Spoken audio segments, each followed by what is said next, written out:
نحمد و نصلی علی رسول الکریم اما بعد فاعوذ باللہ من الشیطان الرجیم بسم اللہ الرحمن الرحیم۔ محترم سامعین کرام، السلام علیکم ورحمۃ اللہ وبرکاتہ۔ بہت ساری خواتین نے، بہنوں نے، بیٹیوں نے، بچیوں نے جوؤں کے مسئلے سے پریشان ہو کر جو میسیجز کیے، تو ان کے ذیل میں جواب عرض ہے میرا کہ جوئیں جب جس کو ہوں، بہت زیادہ ہوں جوئیں، تو جوئیں یہ مانگے نکال کے جوئیں نکالنا اور بندر کی طرح ایک ایک کر کے نوچنا چننا لمبا کام ہے، ٹھیک ہے نا؟ آسان کام کر لیجئے گا۔ جوؤں کا جب بھی مسئلہ ہو تو سب سے پہلی بات یہ ہے کہ جو مارکیٹ کی طرف آپ دوڑ جاتے ہیں اینٹی لائس شیمپو لینے کے لیے، تو یاد رکھیے کہ مارکیٹ میں پائے جانے والے شیمپوز میں 99% ایسا ہوتا ہے کہ اس میں مرکری ہوتا ہے، پارا ہوتا ہے، ٹھیک ہے؟ کیونکہ باہر کی دنیا جو ہے وہ سمجھتی ہے کہ سب سے بہترین چیز ہے جوئیں مارنے کے لیے پارا۔ تو پارا سمجھ لیجئے کہ آج جوئیں مار رہا ہے تو کل کو آپ کو بھی لاس دے گا ہی دے گا، ٹھیک ہے؟ لاس دیتا ہے پارا۔ اکثر لوگ تو اتنے حساس ہوتے ہیں کہ محض ٹچ کرنے کی بنیاد پر بھی پارا انفیکٹ کرتا ہے، ٹھیک ہے؟ تو بہرحال تو میں تو کبھی ریکمنڈ نہیں کرتا کہ فلانا شیمپو لے لیں، فلانی چیز لے لیں، بلکہ آسان ترین بات کرتا ہوں، پیسے خواہ مخواہ میں خرچ نہیں کراؤں گا آپ کے۔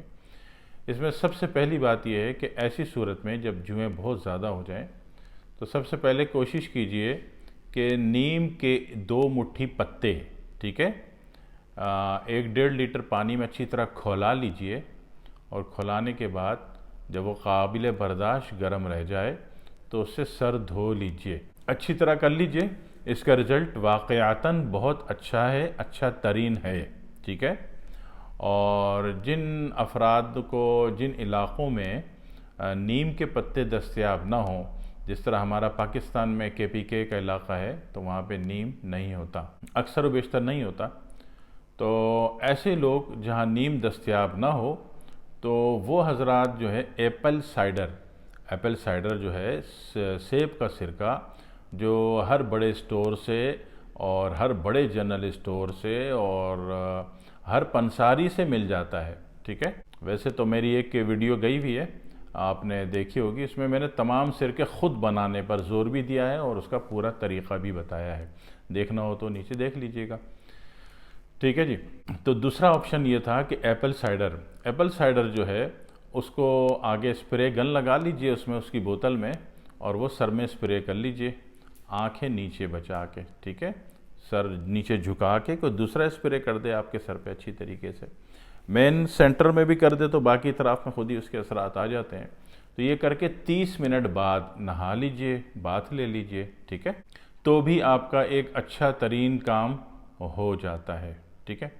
تو یہ 2 راستے ہیں آپ کے پاس، ٹھیک ہے؟ مارکیٹ کا لوشن چھوڑ کر، اس کو اگنور کر کے آپ نے یا تو نیم کے پتوں کے جوشاندے سے غسل فرمانا ہے، سر دھونا ہے، یا پھر آپ نے جو ہے ایپل سائڈر کا اسپرے کر کے چھوڑ دینا ہے 30 منٹ، اور 30 منٹ بعد جو ہے آپ نے غسل فرما لینا ہے یا سر دھو لینا ہے، ٹھیک ہے جی؟ آپ کا مسئلہ حل ہو گیا۔ لیکن تیسری ایک اہم بات ضرور غور سے سن لیجئے کہ اگر کسی شخص کے یہ دونوں میں سے کوئی ایک یا دونوں طریقے اپلائی کرنے کے باوجود بھی جوؤں کی تعداد، ان کی ادھک ماترا، ان کی بڑی تعداد اور مقدار جو ہے وہ ختم یا کم نہ ہوتی ہو، تو وہ کسی قریبی لیبارٹری میں جا کے CBC رپورٹ کروائیں، CBC کمپلیٹ بلڈ کاؤنٹ، ٹھیک ہے؟ اور ہمارے پاکستان میں تو 250 سے 400 تک ہو جاتی ہے، تو یہ CBC رپورٹ کروائیں، اس میں دیکھیے گا کہ پلیٹیلیٹس تو زیادہ نہیں آ رہے۔ اگر پلیٹیلیٹس زیادہ آ رہے ہیں تو پھر آپ نے اپنے فزیشین سے، اپنے معالج سے، اپنے حکیم صاحب سے یا ڈاکٹر صاحب سے رابطہ کر کے پلیٹیلیٹس اسٹیبل کرانے ہیں، ٹھیک ہے جی؟ ورنہ ہوتا یہ ہے کہ وہ لوگ تجربے کرتے رہتے ہیں اور کہتے ہیں فائدہ نہیں ہو رہا، اور جس کے سر میں جوئیں زیادہ ہوں اور وہ نیم کے جوشاندے سے بھی نہ مرتی ہوں اور ایپل سائڈر کے اسپرے سے بھی نہ مریں، اور تو اس کے خون میں لازمی طور پر پلیٹلیٹ زیادہ ہوتا ہے، اور پلیٹلیٹس وہ تو آپ چیک کروائیں گے تو رپورٹ سے پتہ چل جائے گا کہ 400 سے اباؤ سم تھنگ کتنا آ رہا ہے، لیکن نارملی جو ہے اس کی ایک شناخت یہ ہے کہ کسی بندے کی جوئیں کسی طرح نہ مر رہی ہوں تو اس کے پلیٹلیٹ زیادہ ہونے کی علامت یہ ہے کہ وہ موٹا ہوتا ہے، بھاری ہوتا ہے، سوجا سوجا جیسا جسم ہوتا ہے، غبی سی کیفیت ہوتی ہے، موٹے دماغ عقل کا آپ کو محسوس ہوتا ہے، اور ہاتھ پاؤں جوڑوں میں درد ہوتا ہے، یہ اکثر مڑ بھی جاتے ہیں، ٹھیک ہے؟ تو یہ باتیں ذہن میں رکھیے گا، محتاط رہیے گا، ٹھیک ہے؟ ایک بات میں اور کہنا چاہوں گا کہ اپنے بستر، چادر اور تکیے بہت اچھی طرح جھاڑ لیں، ٹھیک ہے؟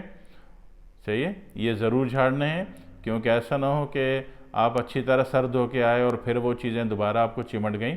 تو اپنے بستر تکیے کا صفائی کا، اس کے جھاڑنے کا بہت اچھا خیال رکھیے گا، جیسا کہ ہمارے نبی اکرم صلی اللہ علیہ وسلم نے فرمایا تھا، جس کا مفہوم ہے کہ سونے لیٹنے سے پہلے بستر کو ضرور جھاڑ لیا کرو، ٹھیک ہے جی؟ السلام علیکم ورحمۃ اللہ وبرکاتہ۔